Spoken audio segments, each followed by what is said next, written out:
Gepleyer Adatlyk Radiosu.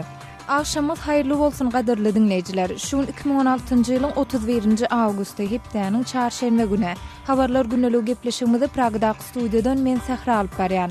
Şuňky programmamyzda Türkmenistan bilen işleşme isleýän nemis kompaniýalar üçin adam hukuklaryna hormat goýulmagy esasy mesele bolup durýar diýip Germaniýanyň ýokary derejeli resmi saýtdy. Germaniýanyň resmileri 29 awgustda Berlinde geçirilen Türkmen-German gepleşikleriniň eklisinde adam hukuklarynyň gozgalandygyny habar berdiler. Bu barada maglumatymyz dikkatiňizi hödürläp şeýlede programmamyzda da şowda ýol gödäwçilik gulunyň işärleriniň piýada ýolawçylara ýan ýollardan ýöremeldigini duýdurýandygy barada taýýarlan maglumatymyzy aýdylýan ýollardaky ýan ýollardan ýörer ýaly däl. Her bir näçe metrden öňden bir böwet çykýar. Aşgabatda sürücüleriň özlerine jerime salynandygyny tas bir ýyl soň bilip galýandygy barada geçiren söhbetdeşligimizde wagtyny tölenmäli üçin salynýan jerimelerin miqdary çendan kesre ýakyn artýan wagt bar. Türkmenistanda öz hasabyna haç ziyaretine gitmek mümkinçilikleri barada yerli tinçiniň berjek görüňlerini Karasanow diýen tanow entek bunu serli dowam edýär aýdaly we beýlik maglumatlary eşdirmäsi inen şart. Yarım saatlyk habarlar güneligi gepleşigimiziň başynda günüň täzelikleri bilen tanış bolan. Özbek prezidenti Islom Kerimowyň ýoklugynda 31-nji awgustda premier minister Şavkat Mirziýaýew ýurdun Sowet Soýuzundan garaşdyrlygyny almanyň 25-nji ýyl dönümini bellemek bilen baglanşykly dawaralaryň başlanmagyna gödäwçilik etdi.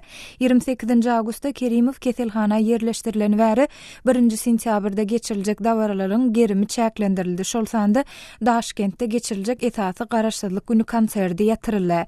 Özbekistanyň prezidenti Islom Kerimowyň ýagdaýy barada gapma garşy maglumatlar peýda bolýan mahaly 31-nji awgustda onuň kiçik gyzynyň sosial ulgamynda hasabyna çap edilen maglumatda Özbek lideriniň henüz hem diýridi aýdylýar.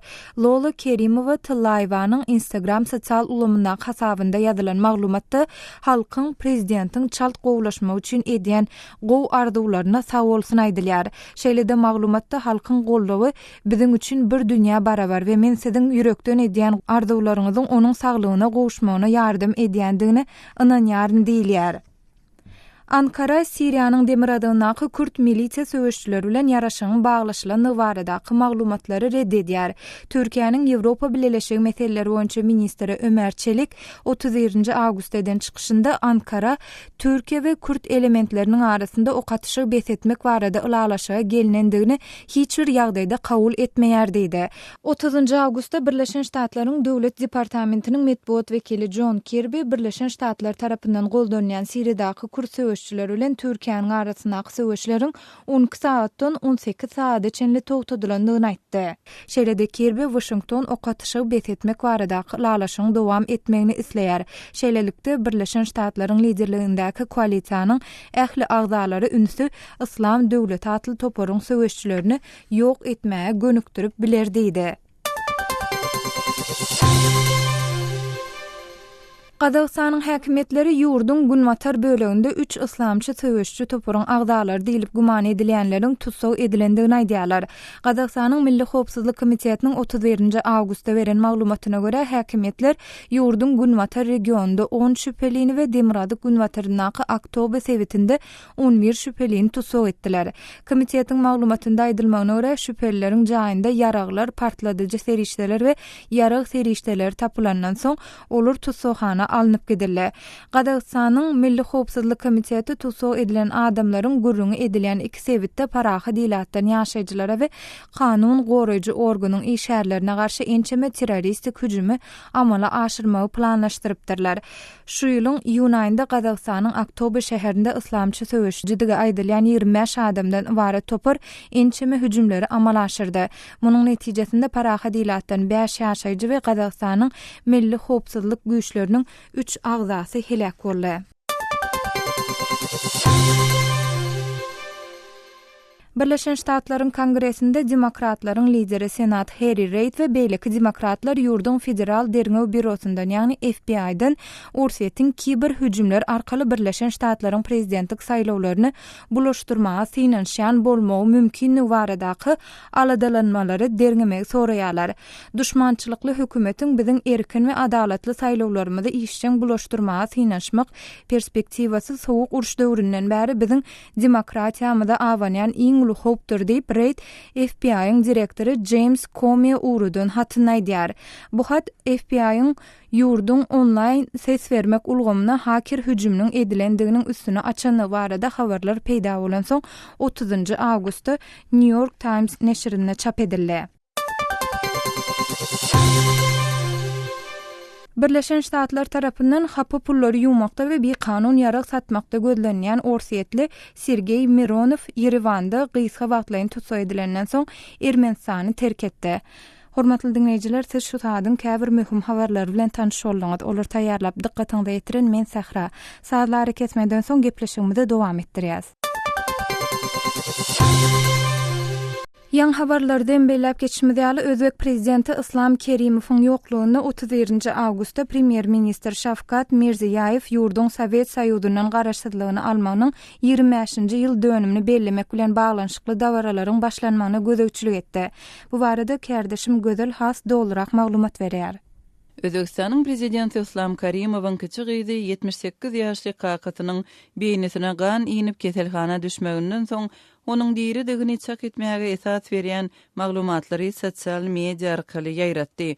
Özbekistana uzak wagtlap ýol başçylyk eden Kerimowyň 28 awgustda keselhana düşenligi barada berilen resmi maglumatlar gararsızlyk bayramynyň öňü sirasynda onuň miras düşerleri baradaky çaklamalary tutaşdyrypdy. Lola Kerimowa Tyllaýewanyň Instagram sosial ulgamyndaky hasabynda ýazylan maglumatda halkyň prezidentiň çalt gowulaşmagy üçin edýän gowy arzularyna bolsun aýdylýar. Şeýle de maglumatda halkyň goldawy biziň üçin bir dünýä barabar we men siziň yürekden edýän gowy arzularyňyzyň onuň saglygynyň gowulaşmagyna ýardam edýänligine ynanýaryn diýilýär. Gararsyz çeşmelerde Kerimowyň ýoğulunlygy barada habarlaryň peýda bolmagy şol bir wagtda resmi çeşmeler dymýarka Özbekistany kimin dolandyrýanlygy nämälim galýar. Merkezi Aziýanyň iň köp ilatly ýagny 29 million çemesi ilatly ýurt bolan Özbekistan regionynyň 4 döwleti üstesine Owganistan bilen serhetleşýär. 28 awgustda Kerimow keselhana ýerleşdirildi we 1 sentýabrda geçiriljek dawaralaryň gerimi çäklendirildi. Şol sanda Daşkentde geçiriljek esasy gararsızlyk güni münasibetli konsert ýatyryldy.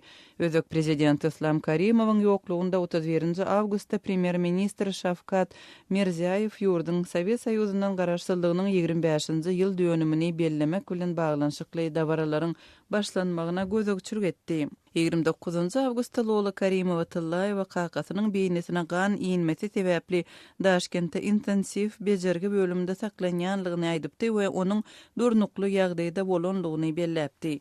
30 awgustda Orsiýetiň prezidenti Vladimir Putiniň medeniýet wekili Dmitri Peskov Kremlde hiç ýyly maglumatyň ýokdugyny aýtdy. Şeýle de ol Özbek prezidentiniň saglygy barada kommentari bermegiň Moskwa üçin oňaýsyz bolup biljekdigini belledi. Kärdeşim Gözeliň taýýarlan maglumatyny dinlediňiz. Hormatly dinleýijiler, gepleşigimizi türkmensana deýişli maglumatlarymyz bilen dowam etdirýäs. Duşanbe güni prezident Gurbanly Berdimuhammedow Berline eden saparynyň dowamında Germaniýanyň ykdysadyýet we energiýa ministrliginde Germaniýanyň döwlet sekretary Uwe Beckmeyer bilen hem duşdy. Türkmenistan bilen işleşmek isleýän nemis kompaniýalar üçin adam hukuklaryna hormat goýulmagy esasy mesele bolup durýar diýip Beckmeyer aýtdy. Bu barada kärdeşim Gözel Has giňişlik maglumat taýýarlady. Germaniýanyň ykdysadyýet we energiýa boýunça federal ministrliginiň Azatlyk radiosyna beren resmi maglumatyna görä Berdimuhammedowyň Germaniýa sapary bilen bagly gepleşikleriň esasy ugy iki taraply ykdysady gatnaşygy ýaýwanlandyrmak bilen bagly bolupdyr. Gepleşikleriň dowamynda ykdysady meseleler we energiýa boýunça federal ministrliginiň parlament sekretary Uwe Beckmeyer Germaniýanyň biznes jemgyýetiniň Türkmenistanyň öz ykdysadyýetynyň uğurlaryny ütketmek we döwre laýyk östürmek tagallalaryna tehnologiya we innovasiya taýdan ýardym üçin degerli goşan goşmagy isleglidigini hem taýýardygyny nykdady. Diskussiýa edilen mümkinçilikler hususan da energiýa puwdagynda hyzmatdaşlygy ösdürmek şeýle-de owa hojalygy, dokma tenagaty we newit gaz puwdagy üçin tehnologiýalaryň öpçünçiligi ýaly ugurlary öz içine aldy diýilip ministrligiň resmi maglumatynda bellendi. Şeýle-de Germaniýanyň ykdysadyýet we energiýa boýunça federal ministrliginiň ýol başçysy Uwe Beckmeyer prezident Gurbanguly Berdimuhamedow bilen gepleşiklerde durnukly hem amatly biznes şertleriň iki ýurdun göz öňünde tutýan ykdysady gatnaşyklaryny güýçlendirmek üçin zerur şert bolup durýanlygyny belläpdir. Kanun taýdan açyk aýdynlygy üçin etmek, bürokratiýany çäklendirmek, döwletiň gözegçiligini çäklendirmek we biznes üçin şertleri gowlandyrmak bu urdan möhüm talaplar bolup durýar diýip ministrligiň beýannamasynda bellendi. Germaniýanyň resmiýetleri 29 awgustda Berlinde geçirilen Türkmen-German gepleşikleriniň ählisinde adam hukuklarynyň gozgalandygyny habar berdiler. Adam hukuklary Türkmenistanda biznes etmek isleýän ähli German kompaniýalary üçin ýene bir möhüm mesele bolup durýar. Bu mesele dogrusunda parlament sekretary Beckmeyer täze konstitusiýanyň taslamasynyň ýurdun bu urdan öňe gidişlik kazanmagyna gowy mümkinçilik berýänligini aýtdy diýip Germaniýanyň ykdysadyýet we energiýa boýunça federal ministrligi Azatlyk radiosyna beren resmi jogabynda aýtdy. Diňe bir German hökümeti del eýse köp sanly maýy goýucular we kompaniýalar hem uzak möhletliň durnuklylyga we hopsuzlyga diňe demokratiýa kanunyň hökmürawanlygy we adam hukuklaryna hormat goýmak uğurlaryndan öňe gidişlik kazanılan ýagdaýynda haýratynam agyr şertlerde ýetip boljakdygyny ikrar etdiler diýip ministrlik öz ýol başçysy Uwe Beckmeyeriň Türkmen-German biznes forumunda aýdanlygyny habar berýär. Adam hukuklary meselesiniň Germaniýanyň kansleri Angela Merkel'iň Türkmenistanyň prezidenti bilen resmi duşuşunda gozgalanlygy hem habar berildi. Merkel Berdimuhamedow bilen gepleşiginiň ýygyny geçirilen matbuat konferensiýasynda Türkmenistanda adam hukuklary boýunça öňe gidişlik kazanma uğrunda türkmen türmelerine daşary ýurtly diplomatlaryň baryp görmegine degişli meseleleriň maslahat edilenligini habar berdi. Türkmenistanyň resmi mediýasy prezident Gurbanguly Berdimuhamedowyň Germaniýanyň kansleri Angela Merkel'i Türkmenistana sapar etmäge çağıranlygyny, Merkel'iň bu çağkylygy kabul edenligini habar berdi. Germaniýanyň kansleriniň matbuat gullugy Merkel'iň Türkmenistana sapar etmek baradaky çağkylygy kabul edenligini Azatlyk radiosu bilen söhbetdeşliginde tasdiklamady.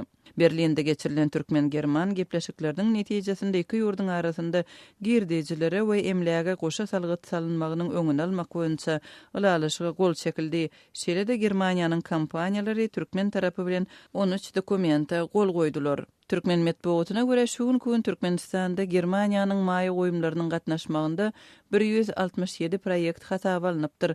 Olaryň umumy bahasy $540 milyon we $555 milyon euro möçberinde görkezilýär. Türkmenistanyň we Germaniýanyň arasyndaky harit dolanşygy 2015-nji ýylda $306 milyon barabar bolupdyr. Kärdeşim gözeliň taýýarlan maglumatyny dinlediňiz. Azatlygy line ulgamynda Osmok 420 773 797 383 telefon belgisi arkaly tapyp bilersiňiz. Biziň bilen habarlaşyp maglumatlary, suratlary we videolary ugradyň. Şahsiýetiniz dogry gizlilikde saklanır. Osmok 420 773 797 383.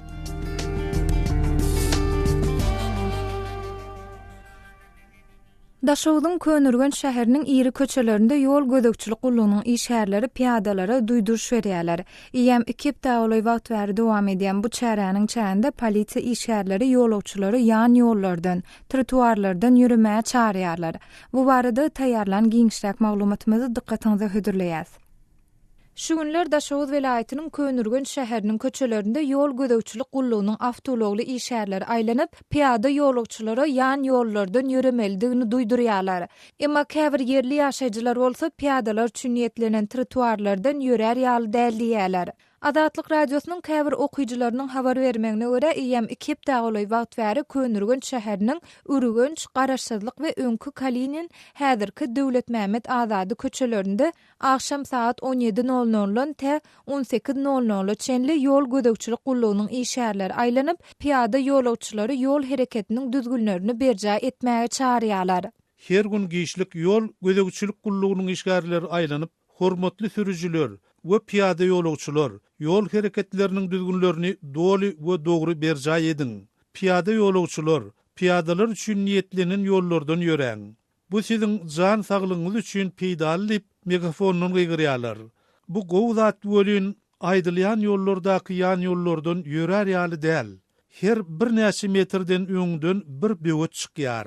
Dip hopsuzlyk ýagdaýlary sebäpli adynyň efirde agdalmadylygyny soran okuyjymyz aýdýar. Onun sözlerine göre bu köçelerin uğrundan yürüyen piyada yolçular yan yollardan dine 30-40 metr töre yürep bilýärler. Bu köçelerin köneligi, yan yolların yitip gidenligi ve trotuarlardaki türlü päsilçilikler bilen bagly. Şäherimiz köne, ýöne köçelerimiz ornunam köne. Köçelerimizin köpsi munun 10 ýyl ozal bejerilen. Olarda da yan yollar ýok. Yan yollaryň bar ýerinde de asfalt ýok. Käbiriniň uğruna elektrik diregi ýatyr. Öň gazylyp gömülmedik. Suw turbolarynyň birleşýän ýerleri, uly çukurlar, reklama bannerleri, asfaltlar bar. Käbirlerini bolsa edara kärhanalaryň ýeňeldilen diwarlaryny, naharhanalary görmek bolýar. Piyadalar yan yollardan rahat 20 metr hem ýörep bilmeýärler. Olar böwetlerin çykan ýerine uly köçeden ýöremeli bolýarlar. Dip okuyjymyz gurrun berýär.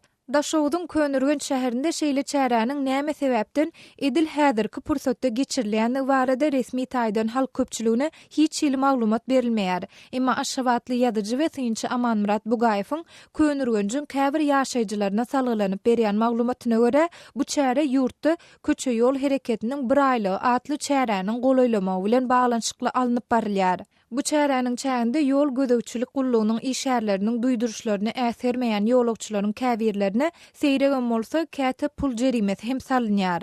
Kimlikleri kaysalasam ben yazarım jerime aktivitesini yani bildiğim bir duyduruş veriliyor. Onu yazılayan haladan var diye onu juda az ya da tepkide bir adam iki adam. Deyip yerli yaşayıcılara salgılanyp synçy we ýazyjy Amanmurat Bugaýew aýdýar. Türkmenistanda köçe ýol düzgünlüğünü bozan ýa-da geçmesiz ýerden geçen piyada ýolagçylara ortaça 50 manat möçberine pul jerimesi salynýar. Her ýylyň sentýabr aýynda geçirilen ýol hereketiniň hopsuzlygy ömrümiziň rahatlygy atly bir aýlyk çäräniň dowamında köçe ýol düzgünlüğüne edilen gödäwçilikler güýçlendirilýär. Daşowdyň Könürgen şäherinde piyadalara berilýän duýduruş barada taýýarlan maglumatymyzy dinlediňiz. Paýtaxt Aşgabatda bolsa käbir awtomobil sürüjileri özlerine salynan jerimäniň wagtyna iý berilmeýänligi sebäpli käbir kynçylyklar bilen ýüzeýde bolýarlar. Ýagny soňky aýlarda Aşgabatda käbir sürüjileri awtomat kameralar arkaly jerime salynýandygy, ýöne olaryň bu jerime barada tas 1 ýyla golaý wagt soň bilip galýandygy habar berilýär. Bu wagt aralygynda bolsa salynýan jerimäniň mukdarynyň ortaça 2 sagoloy artýandygy aýdylýar. Biz bu maglumatyň jekmejekler bilen gyzyklanyp Aşgabatly ýazyjy we synçy Amanmurat Bugaýew bilen söhbetdeş boldyk.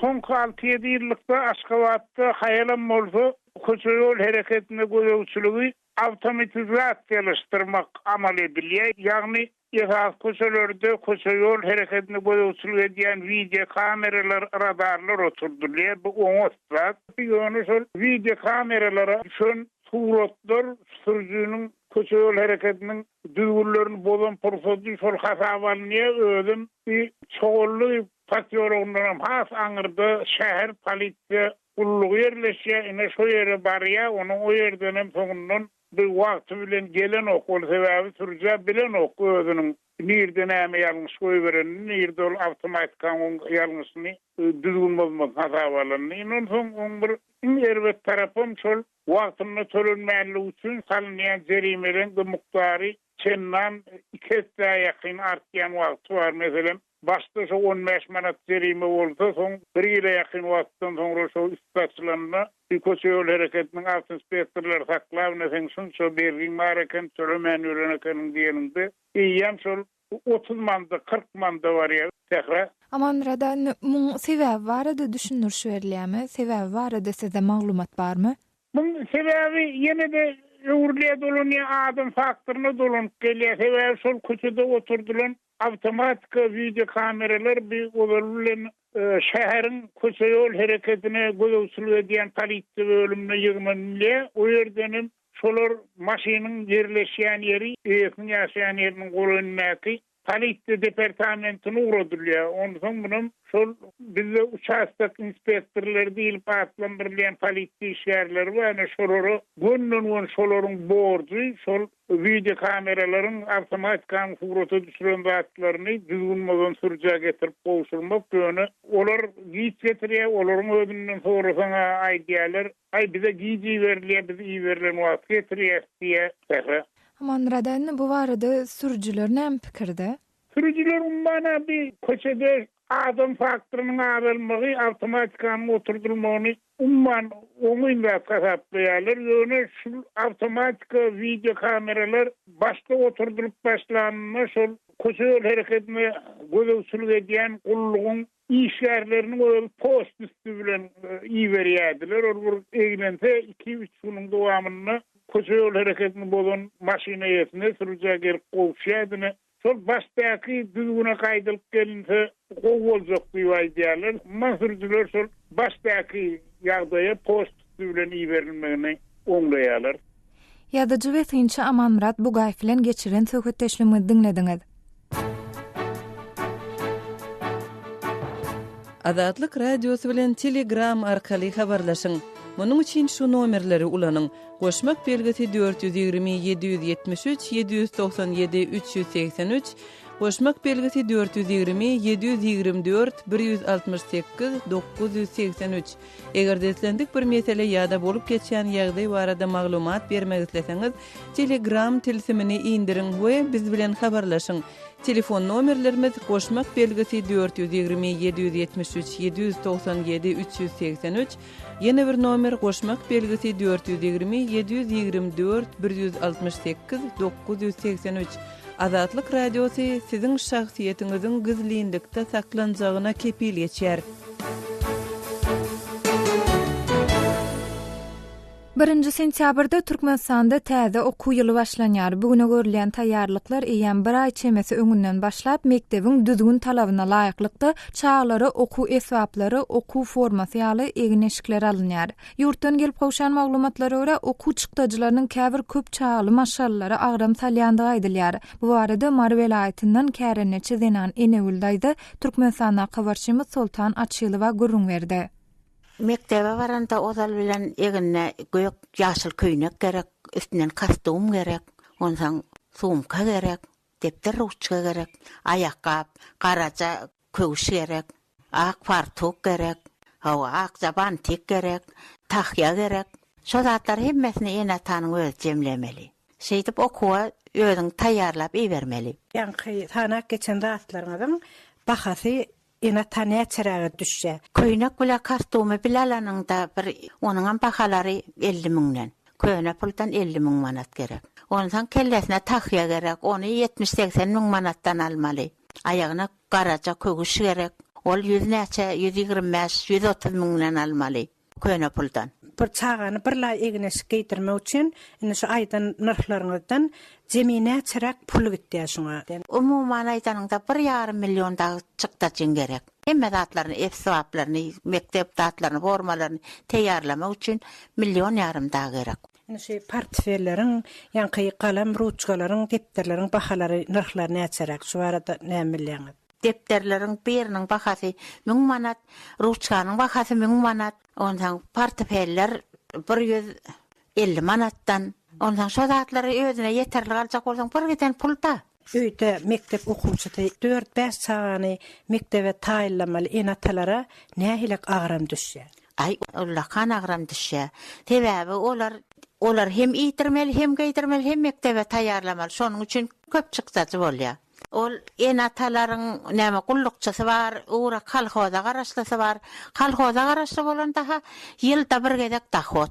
O wärlerinde ýaşaýan enatalaryň hemmesiniň şoňa güýji ýetdämi çağatyn mektebe taýýarlamagy? Ýok, yetenok. Kösenýany kän. O ýyldyňda ýitirmeli, geýdirmeli bolýar. Sen onsaň ýetmeseň berekden kardalaymasaň näme etmeli? Sen çağan kimsitesiňe gelenok. Onsaň sen şonu ýyle meňdeşikde bolsaň bir zat alasyn tapmaly da, kalhoz ýerde bir tahot. Başga zat bolmaýar. Oglan çağalaryň kostyum jalbarlary näçeraga düşýär? Oğlan çağacıkların kastum çalvarını alacak olsan milyon yarım gerek. Kastum çalvar almak için. Karaca kögüş alacak olsan 300-400 gerek. Tahiyasını alacak olsan koğuçasını giydirayın deysen 100'den aňyrda. Şol 100'den 150'den aňyrda. Sumkalar şonun ýalak. Ayağının kögüşü şonun ýalak. Hemmesine şonun enata şonu özüp jinetmeli. Hiç yerden kömek yok enata. Onun şu mektepten şulara nämeler berilýär? Diňe kitap, diňe oku kitap, depterine özüň alyp bermeli, ruhsatyny özüň alyp bermeli. Başga kömek ýok. Ondan indi Nalaboya gitýän çağaçyklar barda. Aşonyň indi nahar berýärler welin şonuň puluny enata tölemeli. Näçe tölemeli? Hepde 15 000 manat soň naharna tölemeli. Köne puldan. Dana şeýer döwürler bolardy. Yetim çağalara garwana tarapyndan ýa mektep tarapyndan şol döwlet tarapyndan kömek egnesik ýa okuw esaplary kömek höküminde berilärdi. Şular ýerdegler häzirki wagtda saklanýarmy? Ýok, o zatlar istemde ogam. Saklanýan däldir, serskilenen bolsa o wagtda yeter yetmez hoçalyklar bar. Aşoň kömek berilär aşo çağalara. Ýok, onuň ýaly zat ýokdur. Onuň ýaly zat göremzok. Istemde ogam. Mar welaýatynyň kärine çydenan Enewül daýda bilen geçirilen söhbetdeşligi diňlediňiz.